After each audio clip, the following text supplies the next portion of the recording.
అయితే గతంలో జరిగినటువంటి తప్పిదాలు మళ్ళీ జరగకుండా చూసుకోవాల్సినటువంటి బాధ్యత కూడా మా నాయకుల మీద ఉంది. ఎందుకంటే మొన్న జరిగినటువంటి ఎన్నికలు, వచ్చినటువంటి ఫలితాలు, దానికి రావడానికి గల కారణాలు మళ్ళీ మీకు కొత్తగా చెప్పాల్సినటువంటి పని లేదు.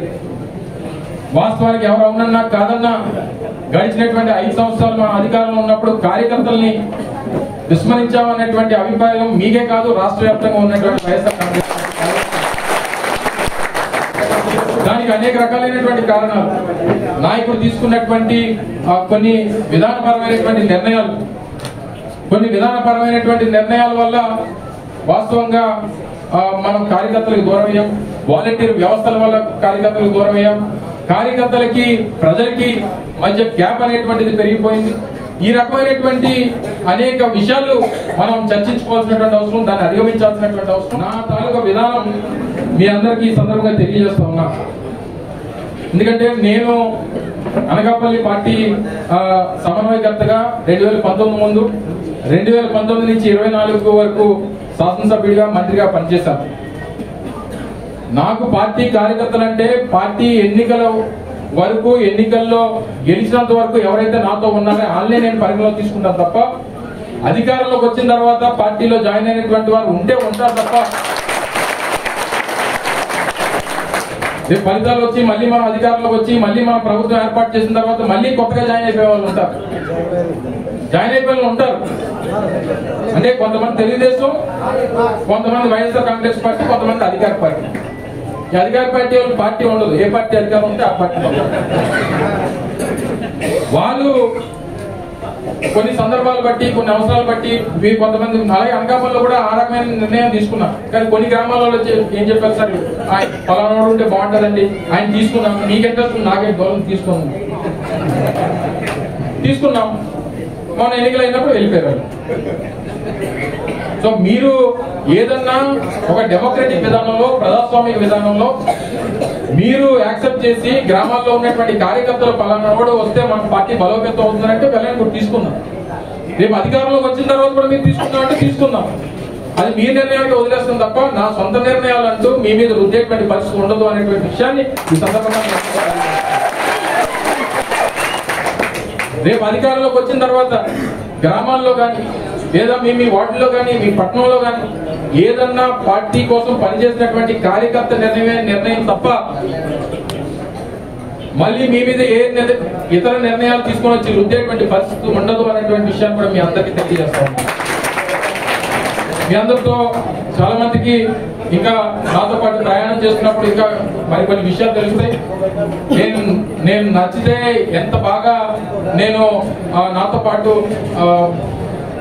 ప్రయాణం చేస్తారో, కొంతమంది కొన్ని నిర్ణయాల వల్ల ఎవరన్నా నాకు కొంచెం దూరం అయితే ఆ రకంగా దూరం పెట్టేస్తారు. ఎందుకు మరి నాకు ఉన్న బ్యాడ్ హ్యాబిట్. మరి జగన్మోహన్ రెడ్డి గారి వల్ల మరి ఎవరి వల్ల వచ్చింది తెలియదు, కానీ జగన్మోహన్ రెడ్డి గారు కూడా ఎవరు నచ్చపోతే ఆయన లెఫ్ట్ సైడ్ ఉంటే రైట్ సైడ్ చూస్తాడు. అంటే మరి పార్టీ పనిచేయకపోవడం వల్ల, లేకపోతే పార్టీలో ఉండి వెనుకోడు పడడం, ఇప్పటికి ఏం భయం లేదు. ఇప్పుడు మన పార్టీ ఈ మీటింగ్ చూసిన తర్వాత ఎవరన్నా మన ప్రతిపక్షంలో ఉన్నా అని చెప్పి అనుకుంటాడా? లేదా ఈ పార్టీ మీటింగ్ నువ్వు వాళ్ళు చేస్తున్నటువంటి కక్ష సాధింపు చర్యలు వాళ్ళు రావడానికి భయపడేవాడు ఎవరన్నా ఉన్నాడా?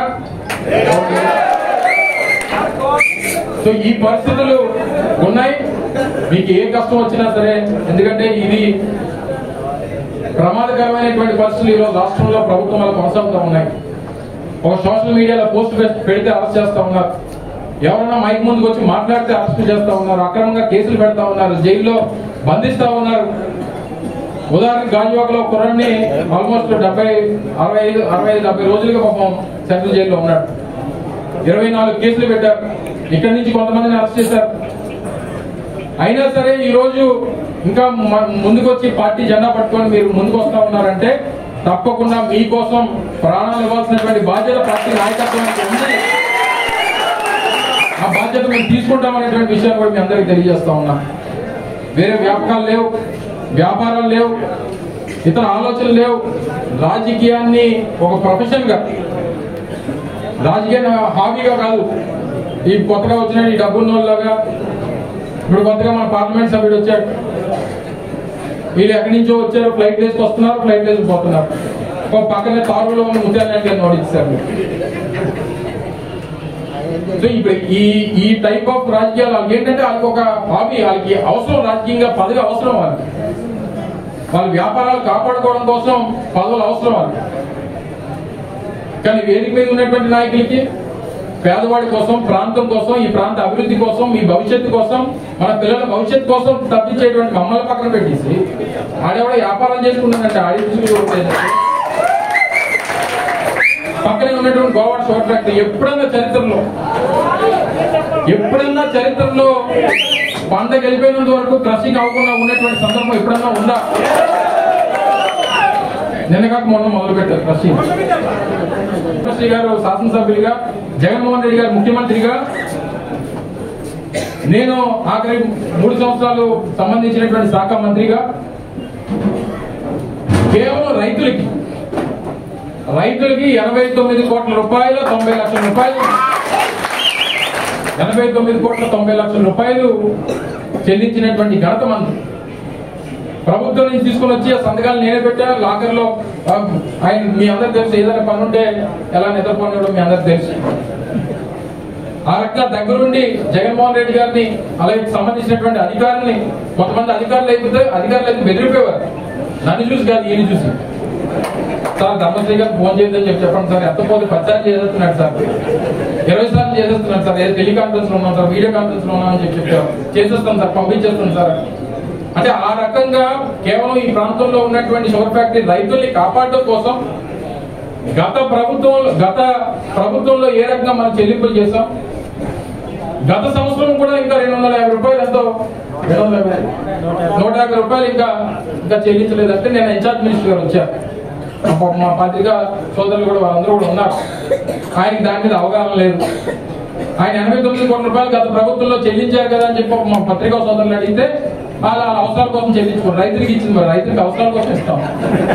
రైతు చెరుకు డబ్బే బా. ఆయన వైన్ గురించి చెప్పమంటే చెప్తాడు, కానీ మన చెరుకు గురించి చెప్పండి ఏం చెప్తాడు ఎక్సైజ్ మంత్రి?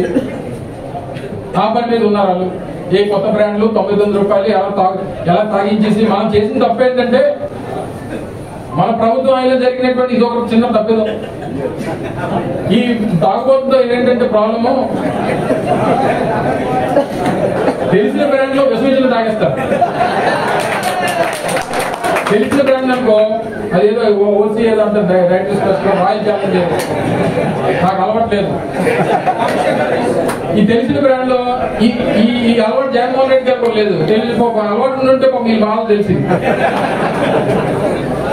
ఆయనకి అలవాటు లేదు, మాకు అలవాటు లేదు. చెప్పడానికి మాకు వర్క్ ఉండేది కాదు, విన్నా ఒక ఆయన కూడా పట్టించుకునేవాడు కాదు. తెలిసిన బ్రాండ్ లో విషమించిన తాగేస్తారు తాగబోతు. తెలియని బ్రాండ్ లో అమృతం ఉందా తాగరు, బాగలేదంటారు. ఇప్పుడు అదే చేస్తున్నారు. ఎంత కల్తీ జరిగిపోతా ఉందో, ప్రైవేట్ షాపులకి ఇచ్చి ఎంత ఏ రకంగా ఈ రోజు తాగుబోతులు ఇబ్బంది పెడతా ఉన్నారు. 900 రూపాయలు పేరుకి బ్రాండ్, ఆ పేరు ఇప్పుడు వెళ్ళలేదు, మనం చూడలేదు. మనం కొన్ని తెలిసిన బ్రాండ్ తాగుదామని అంటే అదంతా కల్తీ. సో ఈ పరిస్థితుల్లో అంటే మొన్న ఎన్నికలు ఫలితాల్లో ప్రధానమైనటువంటి భూమిని పోషించింది తాగుబోతుంది. సో వాళ్ళని కూడా అంటే మనం నాణ్యమైన విద్య, నాణ్యమైన వైద్యం చరిత్రలో ఎప్పుడు ఇవ్వనటువంటి పరిస్థితుల్లో మనం జగన్మోహన్ రెడ్డి గారు ఇస్తే, చంద్రబాబు నాయుడు ఇచ్చి నేను నాణ్యమైన మద్యం ఇస్తానన్నాడు. విద్యా వైద్యం పక్కన పెట్టి మద్యాన్ని ఓటేస్తే మరి ఏం పరిస్థితుల్లో ఈరోజు రాష్ట్రం ఉంది. చివరికి వెళ్ళి నిన్న సమావేశాల్లో మనం చేసినటువంటి విద్య గురించి, మనం చేసినటువంటి వైద్యం చేసినటువంటి బాగోగుల గురించి, మనం కట్టినటువంటి కోర్టుల గురించి చెప్పుకోవాల్సినటువంటి పరిస్థితి చంద్రబాబు. కానీ ఏది కూడా మంచి చేసింది ఎప్పుడు పోదు. జగన్మోహన్ రెడ్డి గారు తీసుకున్నటువంటి నిర్ణయాలు ఒకేసారి తీసుకోవడం వల్ల ఈ పరిస్థితి మనకు వచ్చింది తప్ప, ఎందుకంటే వ్యవస్థలో తీసుకున్నటువంటి మార్పులు ఏది కూడా ఒక్కసారి అన్ని అందరికి ఇచ్చేయకూడదు. అది నేర్పించింది మన ఎన్నికల ఫలితాలు. అన్ని చేస్తే కదా ఇంక చేయడానికి ఏముందిలే, ఇంకేదైనా చూద్దాం అనుకుని వెళ్ళారు. అదే అవసరం పట్టించాం అనుకో, అన్ని కలిపి ప్లేట్ మొన్న ఈ సంక్రాంతి పండుగకి 256 రకాలు ఇచ్చారు. అల్లుని పిలిచి ఆయనకి ఏదనిపిస్తుంది, ఇక అన్ని తెలిసి ఇంకేం ప్రశ్న ఉంది. ఒకసారి ఒక రకం పెట్టామనుకో మళ్ళీ అత్తారింటికి వెళ్ళాలనిపిస్తుంది. 250 రకాలు ఒకసారి పెట్టిస్తే మళ్ళీ ఇంకేట్ పెడుతుంది అత్త. ఆ పరిస్థితి మనం వచ్చింది. మనం అన్ని జగన్మోహన్ రెడ్డి పెట్టాడు, ఇంకేటుందో పక్కింట్లో నేను చూద్దాం చెప్పి చంద్రబాబు నాయుడు ఆడు ఆగిచ్చాడు, ఆగు పెట్టుకుని తెలుసుకున్నాను పొమ్మని. ఈ పరిస్థితులు రాష్ట్రంలో ఉన్నాయి. సో తప్పకుండా అంటే కొంత కంపారిజన్ కూడా, ఎందుకంటే 15 సంవత్సరాలు మీరు ఆయన నాయకత్వంలో పనిచేశారు, చిన్న చిన్న వ్యత్యాసాలు ఉంటాయి. ఎందుకంటే ఆయన ఉదయాన్నే 4:30 లేయడం అలవాటు. 4:30 లేచి అన్ని పనులు చూసుకొని 5 గంటలకి బయలుదేరి ఆ వాకింగ్ చేస్తూ మీ అందరూ ఫోన్లు కొట్టడం అలవాటు. నాకు 6:30 5 తప్ప లేయడం అలవాటు లేదు. అని మీరు 5 గంటల నుంచి అబ్బా ధర్మశ్రీ గారు అయితే 5కే ఫోన్ చేసేవారు, అమర్ గారు 6:30 5 ఫోన్ చేయలేదని అనుకుంటే నేనేం చేయలేను. చిన్న చిన్న ఏమంటారు ఏజ్ గ్యాప్, కొన్ని అలవాట్లు, ఏజ్ గ్యాప్ అలవాట్లు, కొన్ని బ్యాడ్ హ్యాబిట్స్ ఆయనకి, కొన్ని బ్యాడ్ హ్యాబిట్స్ నాకు. లేట్గా లేయడం, ఈ మధ్య కొంచెం త్వరగా లేయడం అలవాటు చేసుకున్నాను. ఏదో త్వరగా అంటే 6:30 వీళ్ళకి 5 గంటలు లేచి మీ ఫోన్లు కొట్టడం రోజుకి. ఆయన అడిగారు రోజుకి 10 మందికి కొడతాను, రోజుకి ఒక ఊరు కొట్టేస్తాను, రోజుకో ఫోన్. మరి నా దగ్గర నుంచి అలాంటి ఎక్స్పెక్ట్ చేయగలను. ఏదో పనులు చేస్తాను కానీ ఉదయాన్నే లేచి ఆ ఫోన్ కొట్టడం అనేటువంటిది మీ ఫోన్ చేసి చెప్తాను తప్ప నేను మళ్ళీ అంటే ఆ కంపారిజన్ అనేటువంటిది వస్తుంది, ఆ వ్యత్యాసం అనేటువంటిది మీరు చూస్తారు. కానీ దాన్ని ఎలా దాన్ని ఓవర్కమ్ చేయాలి, ఎలా దాని నుంచి బయటపడాలి, ఎలా దాన్ని మీకు చేరుకోవాలి, ఎలా మేము మీ తాలూకా ప్రేమ పొందాలనేటువంటి విషయాల్లో డెఫినెట్ గా సమయం కూడా ఉంది. కొన్ని ఎన్నికల ముందు 6 నెలల ముందు ఇలాంటి తీసుకొని పెట్టారనుకోండి డబ్బు అయిపోయాం. ఇంకా 4 సంవత్సరాలు ఉంది, ఇబ్బంది లేదు. ఈ 4 సంవత్సరాలు మీ అందరి తాలూకా ప్రేమానురాగాలు, మీ అందరి అభిమానం, మీ అందరి ఆశీస్సులు, మీ అందరికన్నా చిన్నవాడిని మీ అందరి ఆశీస్సులో ఉండాలి. తప్పకుండా ప్రతి గ్రామానికి, ప్రతి ఇంటికి, ప్రతి ముఖ్య నాయకులు మనం ఇంపార్టెంట్ ఏంటంటే ముందు మండల మీటింగ్లు, తర్వాత గ్రామ స్థాయి మీటింగ్లు, ఇవి అయిపోయిన తర్వాత మండలంలో ఉన్నటువంటి పెద్ద కుటుంబాలు, ఆయా గ్రామాల్లో ఉన్నటువంటి పెద్దల దగ్గరికి వీళ్ళందరి దగ్గరికి ఇంటింటికి వెళ్దాం, వారందరూ ఆశీస్సులు కోరుతాం. ఇక స్థానికంగా ఉన్నటువంటి అనేక రకాలైనటువంటి విషయాలు ఏవైతే విధ్వంసులు, ఈ రకమైనటువంటి అనేక విషయాల మీద మనం పోరాటం కూడా చేయాల్సినటువంటి బాధ్యత ఉంది. ఆ పోరాటాలు కూడా మనం తీసుకుందాం, అన్ని ఒక కార్యాచరణ రూపొందిద్దాం, అందరితో మాట్లాడి అన్ని నిర్ణయాలు తీసుకుందాం. గ్రామాల్లో కూడా చిన్న చిన్న మనస్పర్ధలు లేదా 2 గ్రూపులో 3 గ్రూపులో ఉన్నటువంటి పరిస్థితులు కూడా కొన్ని గ్రామాల్లో ఉన్నాయి. అన్నిటిని కూడా సర్దుకుపోదాం. ప్రతిపక్షంలో ఉన్నాం, కలిసికట్టుగా పోరాటం చేయాల్సినటువంటి బాధ్యత ఉంది. తప్పకుండా మళ్ళీ రేపు అధికారంలోకి రావాల్సినటువంటి పరిస్థితులు ఈ రోజు మనకి ఏ నెలలో చూపించింది ప్రభుత్వం. ఇప్పుడు ఉన్నటువంటి పరిస్థితుల్లో కార్యకర్తలు ఎలా ఉన్నారంటే కొన్ని మనం పట్టించుకోకపోయిన పర్లేదు, కనీసం అధికారంలో ఉండే చాలు అనేటువంటి పరిస్థితి తీసుకొని వచ్చారు తెలుగుదేశం. అంటే వాళ్ళు చేస్తున్నటువంటి పనుల వల్ల ఆ పరిస్థితి వచ్చింది కార్యకర్తలు. అయినప్పటికీ మిమ్మల్ని చూసుకోవాల్సినటువంటి బాధ్యత ఇందాక చెప్పాను. మీరు పార్టీ జెండా పట్టుకున్నటువంటి ప్రతి కార్యకర్త నా ఎజెండా అనేటువంటి విషయాన్ని మరి ఇందాక చెప్పాను. దాని ప్రకారం అది నాయకుడి ఎజెండా, మా ఎజెండా, మా అందరి ఎజెండా. అందరం కలిసికట్టుగా పనిచేద్దాం. మీ అందరి ఆశీర్వాదం, మా తండ్రి ఆశీస్సులు, రాజశేఖర రెడ్డి గారి ఆశీస్సులు, జగన్మోహన్ రెడ్డి గారి దీవెనలు, మీ అందరి ఆశీర్వాదం, మీ అందరి ఆశీస్సులు ఎల్లప్పుడూ ఉండాలని మీలో ఒకటిగా ఏదైనా నేను నా ప్రయాణంలో లేదా నా తాలూకా పనితీరులో ఏదైనా తప్పులున్నా నా దృష్టికి వ్యక్తిగతంగా తీసుకొని రండి, మార్చుకునేటువంటి ప్రయత్నం చేస్తాను. ఎందుకంటే నిత్యం ఈ రాజకీయ ప్రయాణం అనేటువంటిది అది ఎప్పటికప్పుడు మనం తప్పులు తెలుసుకోవడం, సరిదిద్దుకోవడం, సరిదిద్దుకొని మీ అందరి అభిమానం పొందాలనేటువంటి ప్రయత్నం తప్ప మరొకటి కాదు.